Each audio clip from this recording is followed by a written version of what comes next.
I just looked at Terence Crawford's latest video. Terence Crawford, 20 pounds of muscle, my ass. Terence Crawford looks thin as shit. And I knew that was going to happen because Terence Crawford's metabolism and its strength. You got him walking around maybe close to 180 or something like that. And as he works out, his body's going to do what it does. It's going to get lean. And I think it benefits Terence Crawford. Actually, we don't want him stepping in the ring going up to 180. I think it just hinders him. Right? When Floyd Mayweather was fighting at 154, he never weighed in at 154. He weighed in at what was most comfortable for him because 154 is the limit. Terence Bud Crawford, if he gets on the scale and he doesn't weigh quite 168, I think it's actually for his benefit. What he has going for him comes with him being smaller, actually. People talk about his speed, talking about his foot speed, hand speed, talking about all those things, his reflexes and all those things. That comes from what we've seen of him from 147. Jermall Charlo's recent statements about Canelo Alvarez have created a buzz throughout the boxing community. There's just guys that just have preposterous power, and Canelo is a guy that has power but is constantly working on it. There's a great clip of him working with Andy Ruiz. You know that shield, that weird hand shield they hold up for hooks? Yeah. And he's like, this is not for speed. This is just power. Just power. He's like, don't try to be fast with this, just power. And you see him, bro, he hits so hard. Following his tough loss to the Mexican superstar in 2023, Charlo didn't hold back. When asked about Canelo's punching power, he responded with just 3 words: a mothering beast. Considering Charlo's experience against elite-level opponents, that's a serious remark. He even admitted it was the first time in his career that a punch had made him feel truly dazed, a surprising confession from someone with such a strong resume in the ring. I like Crawford. All right, my brother fought Canelo, not me. I like Crawford in this fight, and he get to stay big. But my brother even told me that was his mistake that he made. He thought going up in weight, I gotta get massive, I gotta get big to beat Canelo. It made him slower, it made his reflexes slower. He'll tell you himself.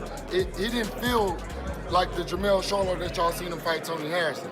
Crawford, I feel like that's the same thing as happening. You want to get big to try to absorb Canelo punches and all this, but that's not, technically, that's not the Crawford that we're gonna see. And then Crawford going up there to fight Canelo at 68, when he's not a 68 pounder, where's the motivation? Y'all gotta think about it like big that. for Crawford.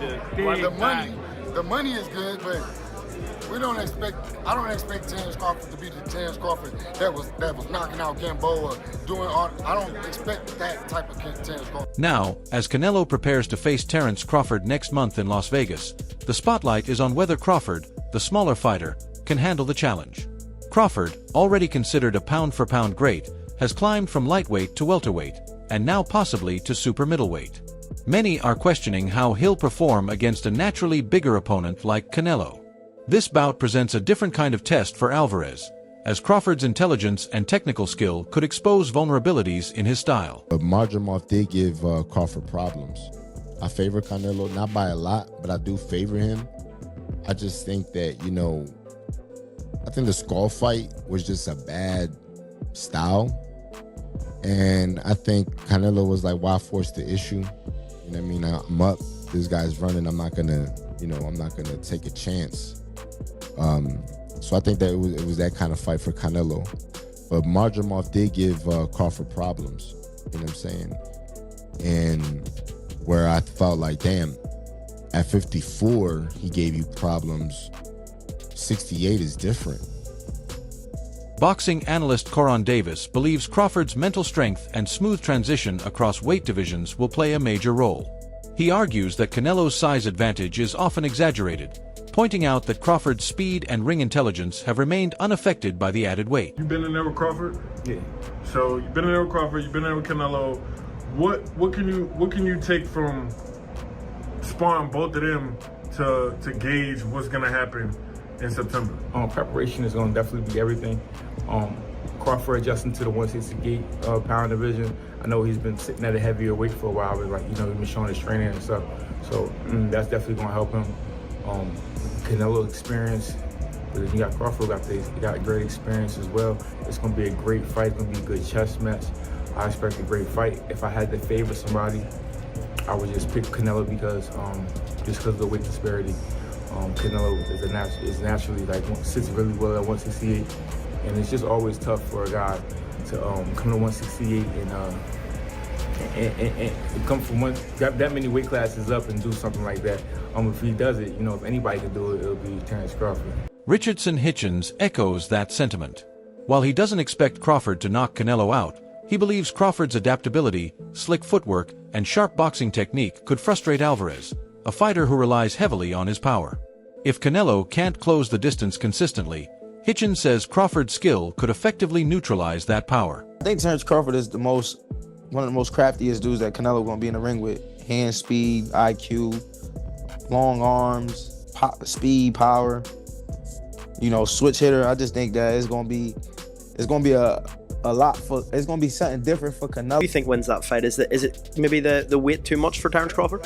There's been men that beat people like Armstrong and McLaren and these guys. They're beating people bigger than them, 2 divisions bigger than them. It's not impossible, Henry Armstrong's a featherweight, and he beat the middleweight champ.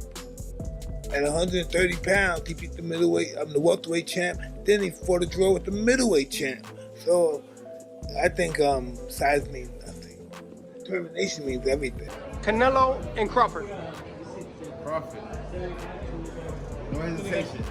No hesitation. I want to see that fight. Big Bud. We're going to have to roll Canelo up. We're going to have to pack him up, baby. But how hard is the jump from 47 to 68? I mean, listen, it's a very big challenge.